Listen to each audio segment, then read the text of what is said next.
جیسا کہ آپ سب حضرات کے علم میں ہے، ذی الحج کا مہینہ شروع ہونے والا ہے اور اس کے ابتدائی 10 دنوں میں بہت سارے مسنون اعمال کا احادیث مبارکہ میں ذکر کیا گیا ہے۔ انہی اعمال میں سے 2 اہم ترین عمل آپ کو بتاتا ہوں۔ رسول اللہ صلی اللہ علیہ وآلہ وسلم نے ارشاد فرمایا، ما من ایام احب الی اللہ ان یتعبد لہ فیہا من عشر ذی الحج۔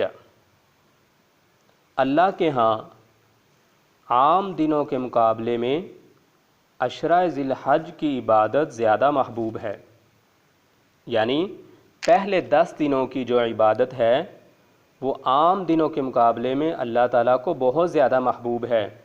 وہ کس طرح؟ یعدل صیام کل یوم منہا بصیام سنہ۔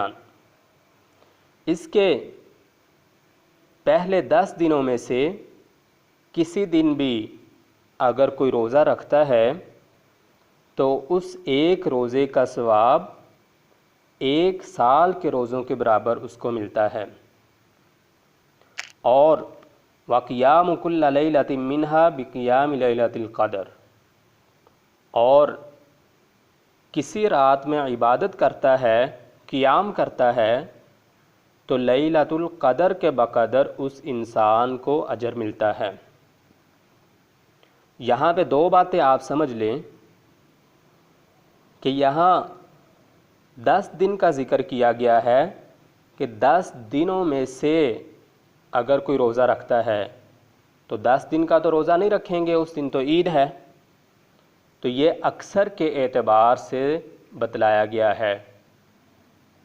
اور نمبر 2، یہ جو روزے ہیں یعنی 9 دنوں میں سے کسی دن بھی روزہ رکھتا ہے تو یہ روزے مستحب ہیں، لازم نہیں ہیں۔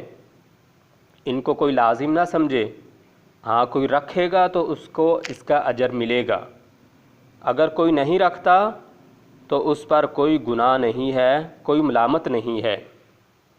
اور پھر خاص کر 9ویں تاریخ کو، 9 ذی الحج کو رسول اللہ صلی اللہ علیہ وسلم نے روزہ رکھنے کی بہت زیادہ فضیلت بتلائی۔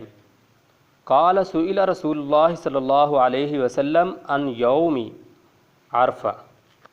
عرفہ کے بارے میں رسول اللہ صلی اللہ علیہ وسلم سے جب پوچھا گیا تو آپ نے فرمایا، یکفر السنۃ الماضیہ والباقیہ۔ آپ نے فرمایا گزشتہ سال اور آئندہ سال کے گناہوں کا یہ کفارہ ہے۔ یعنی صرف 9 تاریخ کا روزہ کوئی رکھتا ہے تو اس کو اس قدر ثواب ملتا ہے، گزشتہ 1 سال کے گناہ اس کے معاف اور آئندہ آنے والے 1 سال کے گناہ اس کے معاف ہو جاتے ہیں۔